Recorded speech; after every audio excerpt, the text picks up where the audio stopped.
1,693 days since Richard was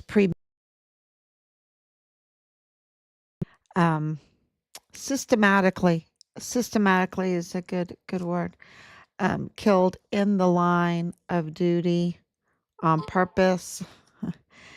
um, that's been confirmed by the Department of Defense. So much is happening that I hope I can cover everything and I remember everything because, um, remember I told yesterday, a dead snake was crossed my path during my walk, and that symbolizes a huge change. And I posted that up, and then at midnight when I was doing the live stream, it was so clear by Trump's post that things have really, really changed. And, it's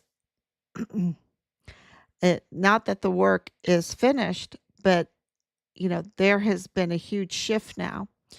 And that starts with these auto pen signatures and what that means in our son's case.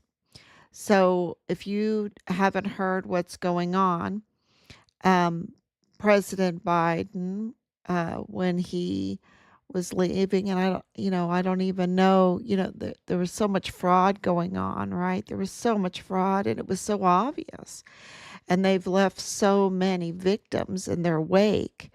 It wasn't surprising to me that even with all of that billions of dollars that was in the hands of Veronica Escobar for the Harris campaign, they still lost because they've left so many victims in their wake with all of their evil doings, they're up to no good, right? They're absolutely up to no good.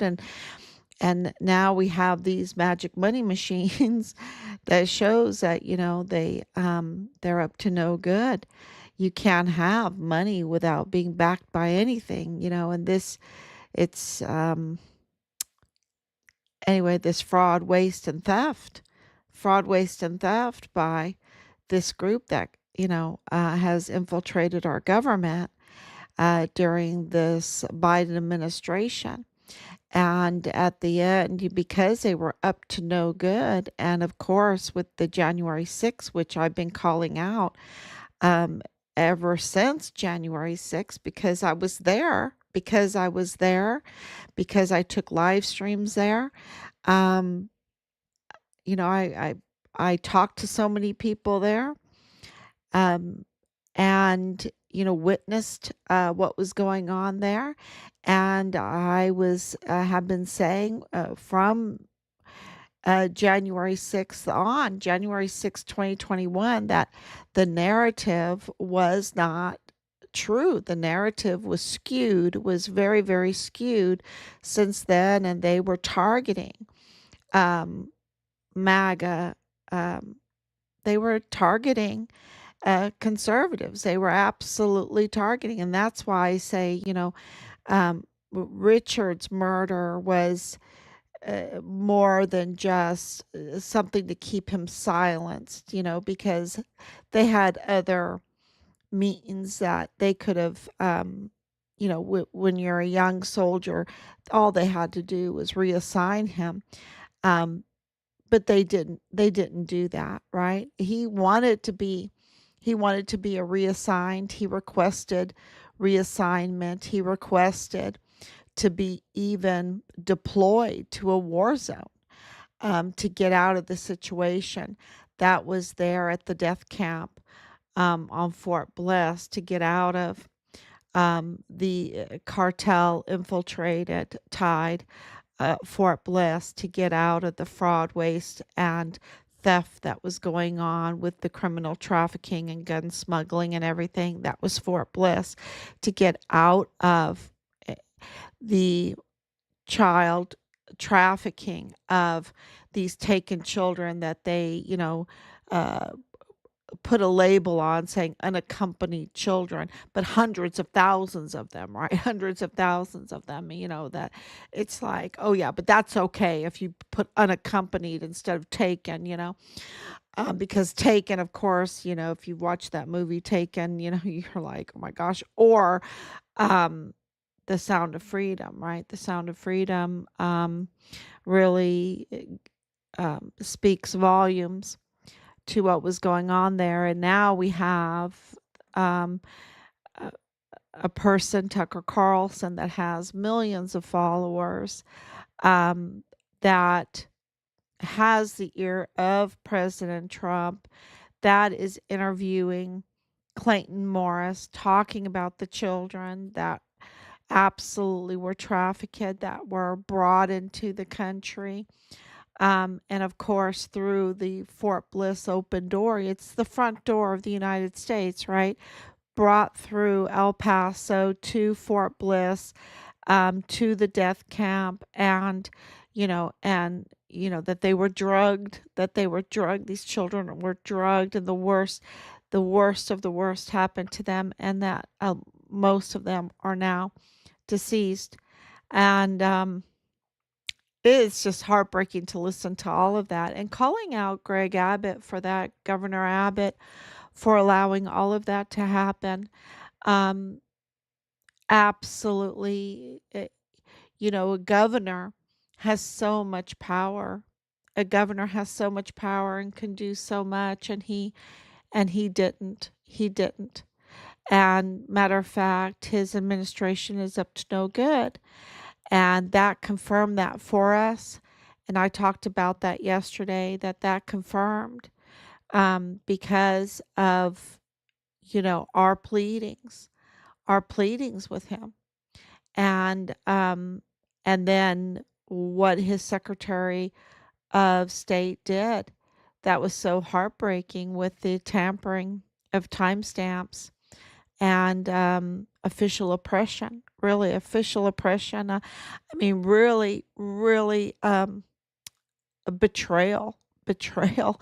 It's just incredible. So, um, here we are wearing a MAGA hat, absolutely dedicated to making America great again, right? And the only way America can be great again is that timestamps are honored as the foundation of justice. You can't have a justice system without timestamps. And if those timestamps aren't respected, if they're tampered with, then you have no justice, and then people have no rights, right?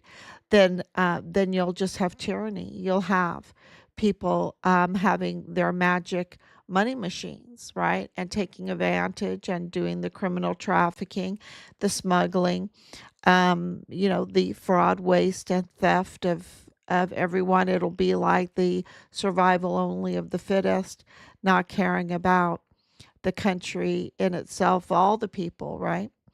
And this is, you know, absolutely what we have discovered is the tampering of the documents. And for the most part, it is with the timestamps, but also then with the signatures.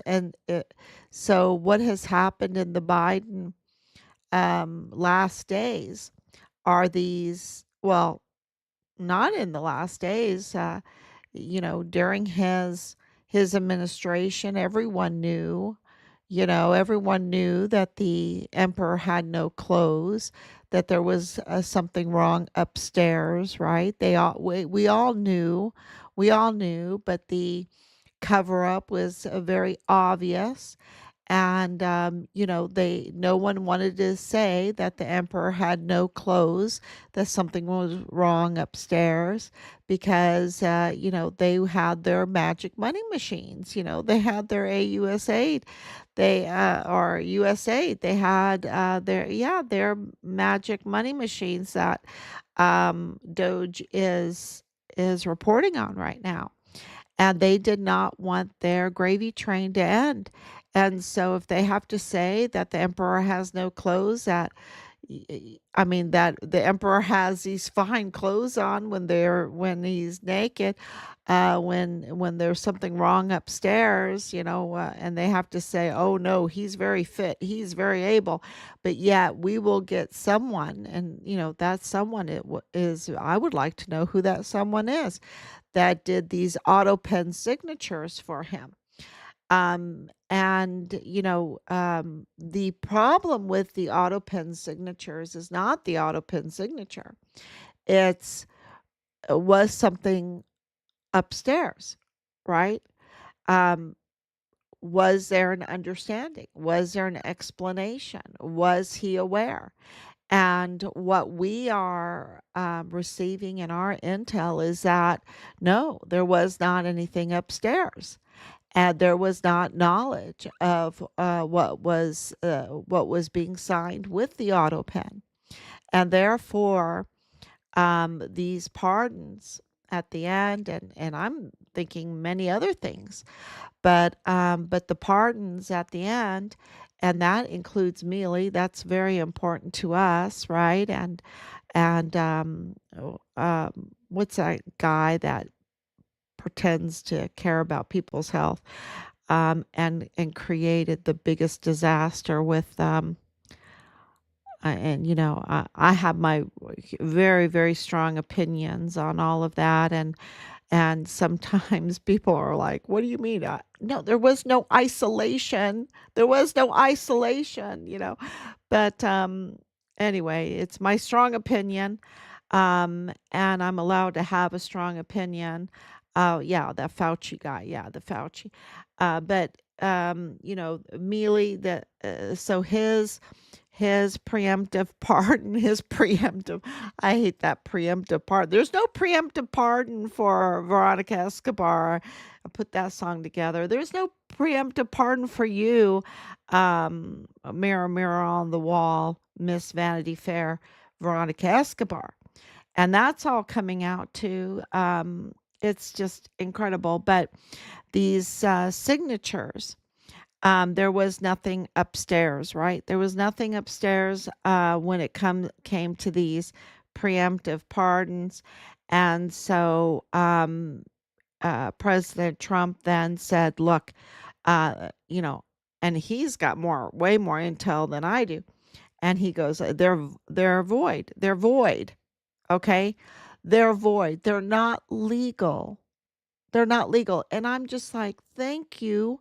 Thank you so much, because we've been calling out usurper Bill Hicks for a long time. For 2 years, we were calling him out, usurper Bill Hicks, you know, because he was not properly installed and he tampered along with hope. He tampered with his paperwork, his official documents, and tried to fix his installation as the district attorney for the 34th Judicial District, and it didn't work. He couldn't fix it. He made it worse. He committed even more crimes, and we've been calling that out. He became a usurper, and they all allowed him, just like Biden in there. They allowed him to stay there. Why? Because he's up to no good, and he's covering up those that are up to no good. So they're really protecting the criminals.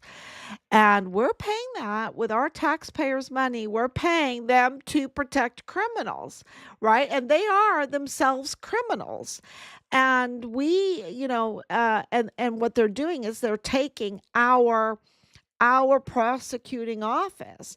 They're taking what is ours and usurping it, right? Taking it over so that we can't use it.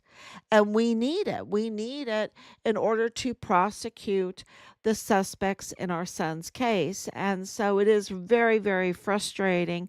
And it is continuing to be usurped or taken over. And,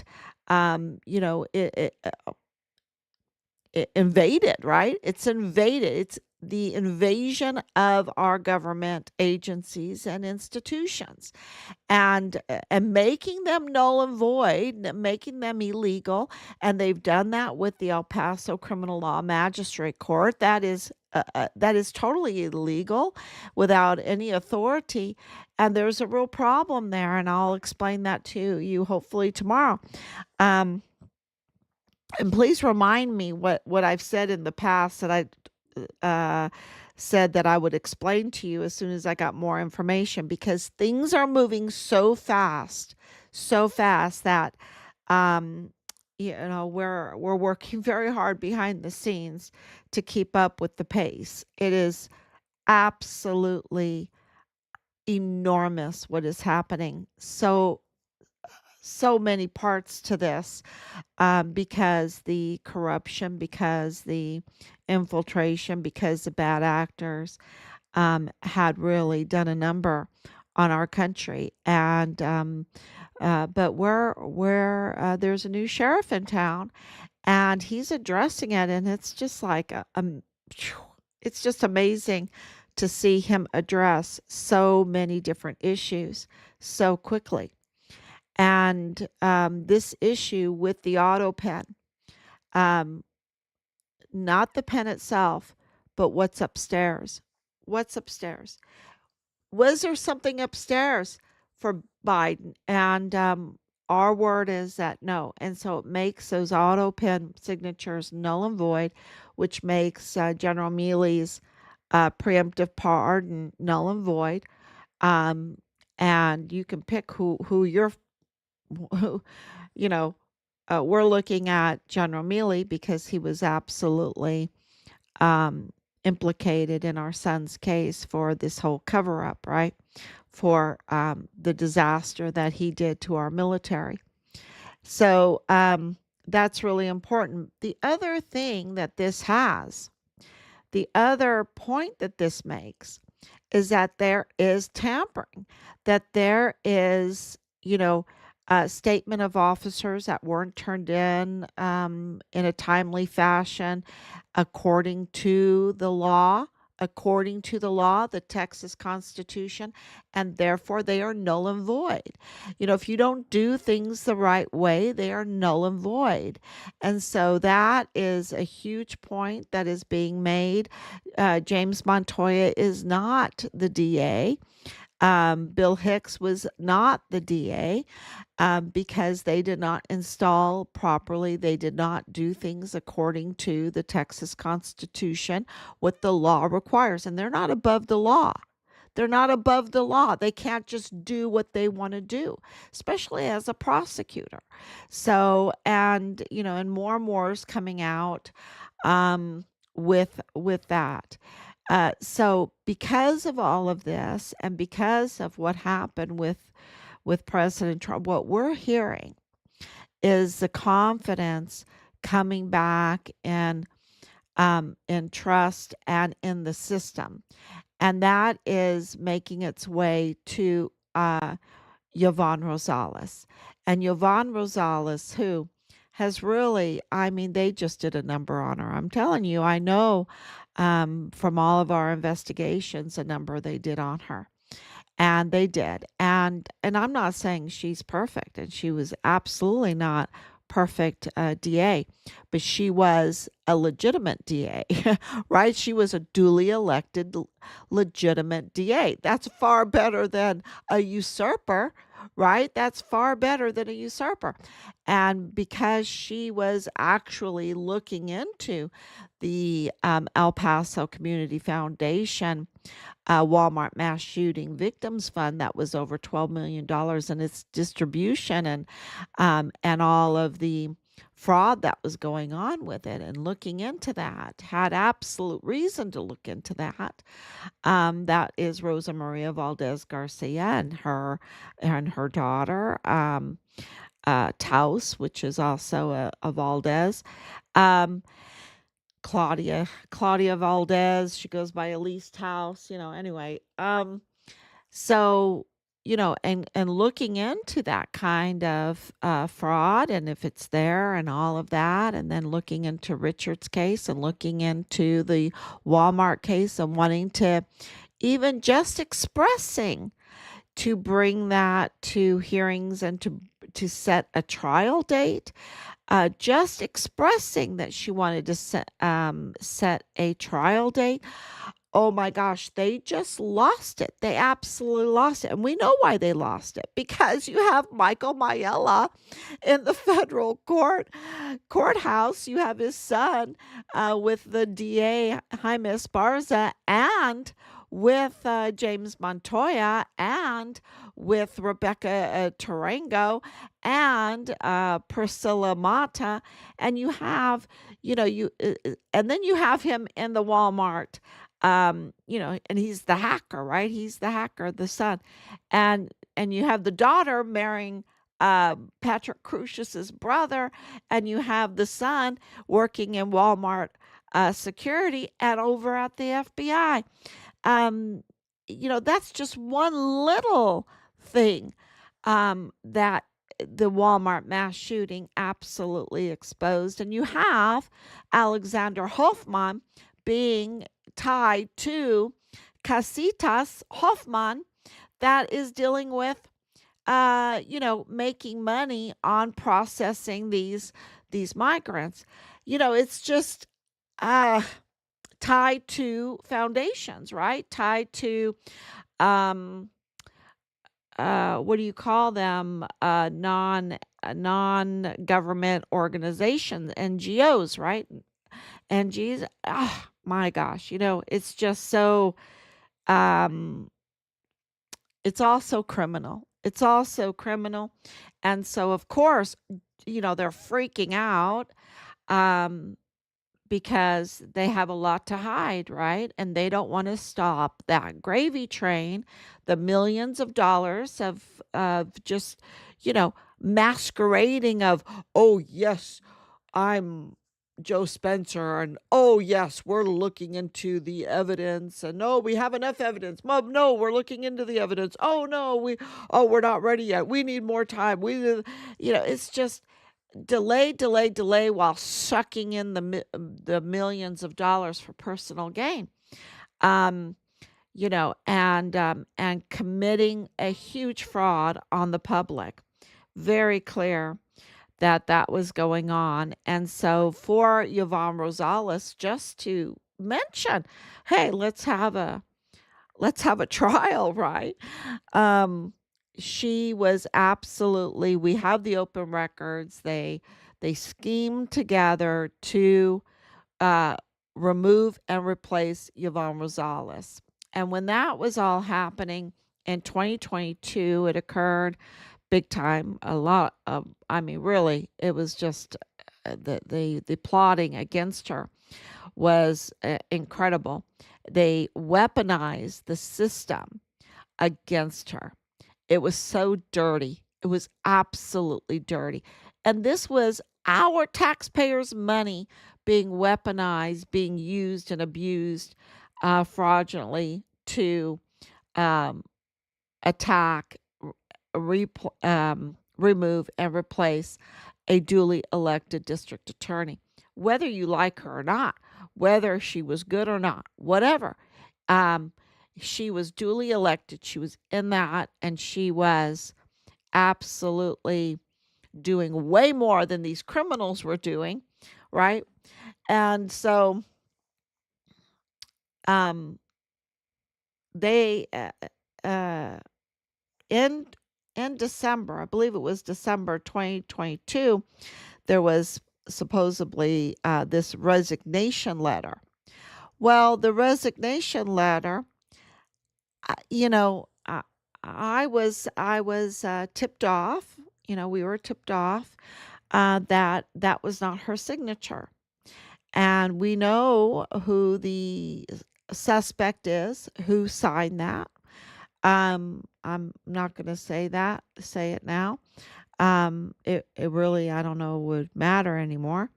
But, uh, you know, um, it doesn't look like it was her signature. And this was something that was kind of used against her. Well, you resigned, right? But when you compare the signatures, it doesn't look like her signature. And so I think there is something to it about the tip that we got. And, the point that we want to make is that the Texas Constitution, it doesn't matter. It doesn't matter if she resigned. It doesn't matter. What matters is who is the last legal, correctly installed district attorney. And that is Yvonne Rosales, because it's not James Montoya. And I know there's all this other legal stuff that, would come into play with all of this, but for the sake of being the district attorney and the holdover provision in the Texas Constitution, it's clear that it's not James Montoya. He has that 2028 stamp. Remember, I mean, he's not properly installed. His paperwork is a mess. I didn't think you can get worse than Bill Hicks, but he just proved me wrong. I mean, he is so much worse, and not by a little, by a lot. By a lot. Who puts a 2028 stamp? That's 4 years away from his March when they put the stamp on it, right? I mean, it's crazy. And that's just one failure of that paperwork. He's just so much worse than Bill Hicks. And I didn't think you can get worse than Bill Hicks, because Bill Hicks is so bad and his whole background is so bad. He is not fit to be, neither one of them are fit to be district attorney, because that means you're the prosecutor for El Paso, a borderland town, a beautiful city. And you want to keep it that way. And it's so unique because it is on the border, and it is a Siamese sister city with Juarez, Mexico. It's an international city. And so, you have to have the best of the best of the best to be the district attorney. And neither one of them they're just the bottom of the barrel. They're the bottom of the barrel. And I would say criminal on top of that. Absolutely criminal, both of them. And so, so it doesn't matter if the last district attorney that was legally installed resigned or not. It doesn't matter. The Texas Constitution says you can't have that position open like it is right now. It's really open right now. There's, because they absolutely have felt it, and you can probably talk to Rebecca Tarango on that one. And, they've absolutely felt the void and the criminality that is in that office.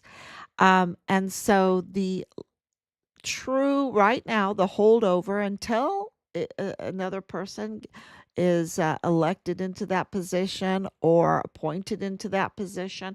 Until then, it is Yvonne Rosales. And Yvonne Rosales, why am I talking about this? Because it looks like she's getting some, um, she's getting some feedback. She's getting some support. She's getting some support, and it seems that she's starting to put on her heels, right? Put on her suit, put on her heels, and she just may assert her rightful position as the holdover DA. And if she signed in duress, or if that is a forged signature on her resignation, then that means that everything with Bill Hicks and James Montoya is void. Okay, that she's always been the um, the duly elected, true legal district attorney.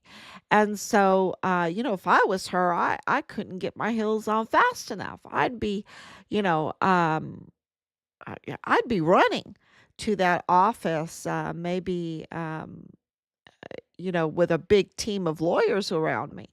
Um, uh, and I'd make some phone calls to President Trump. I would make some phone calls to President Trump, absolutely 100%, and say, I'm doing this job, and he absolutely um, would admire that. Absolutely would admire that.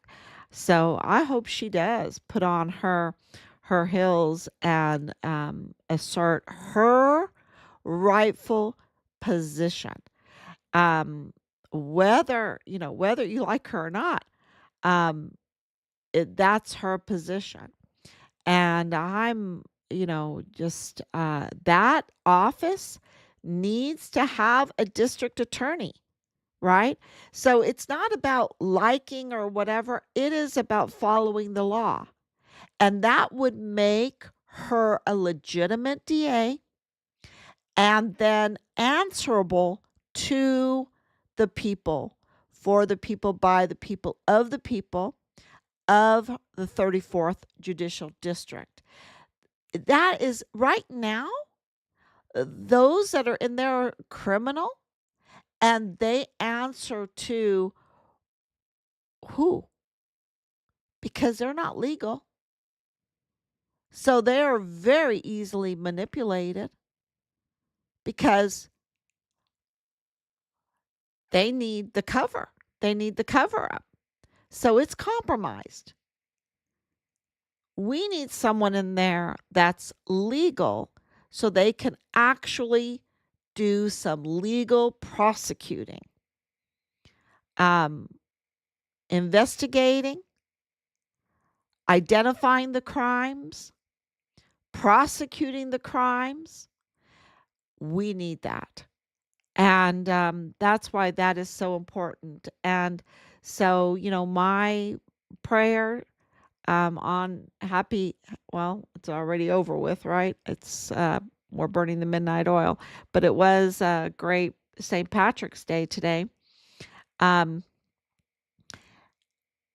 Absolutely, it's our prayer that she asserts her rightful place, not only for her, not only for our son's case, but for the 34th Judicial District.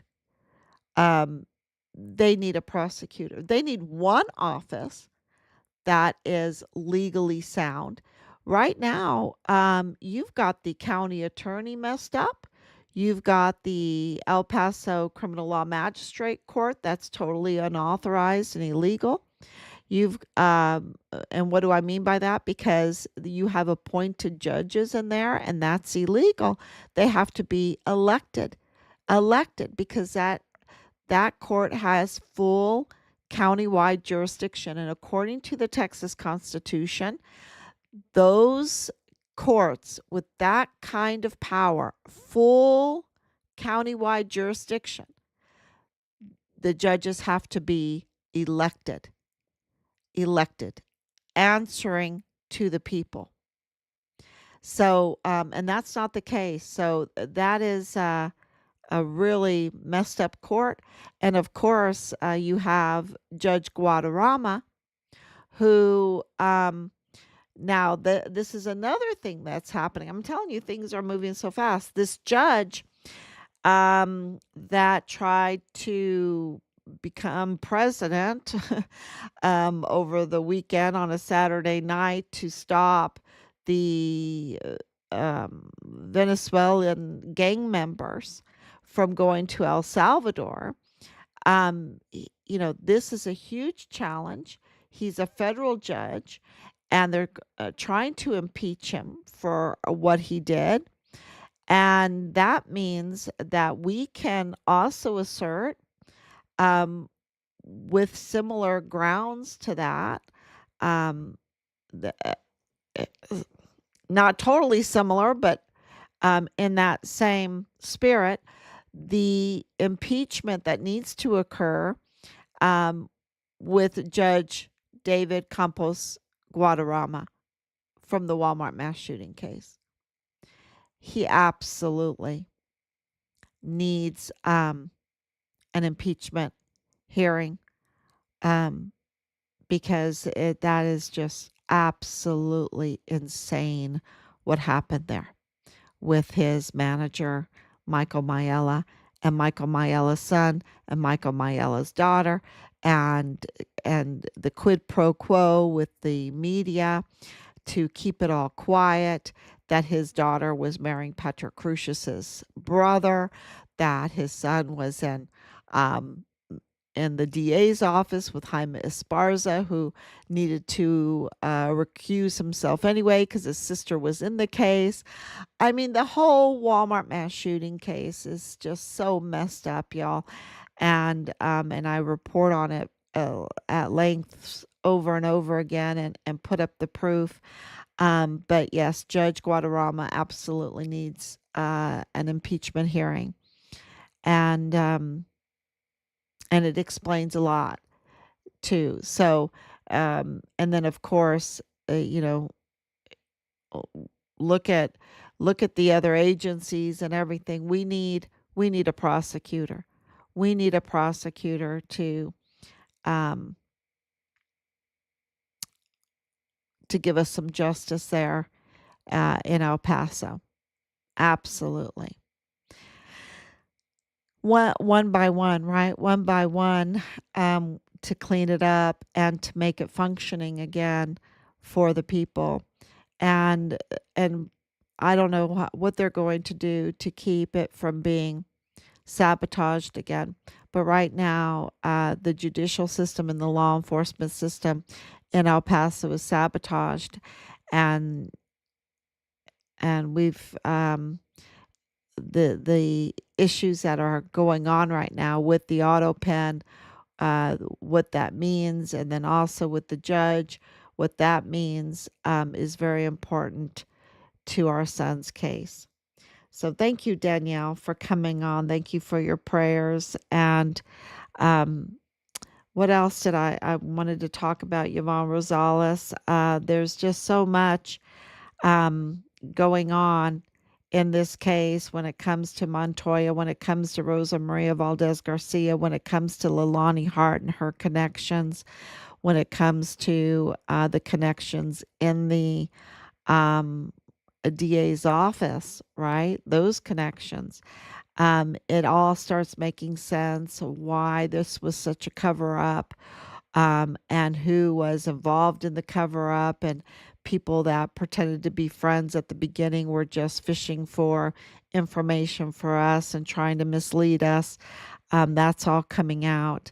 And, so it's all being put together in a nice case, in a nice case, and it's to get justice for our son Richard, to get his remains, and y'all just keep filing yourself because we can't force them to do the right thing unless we file, unless we absolutely identify the crimes, document the crimes, and file the crimes.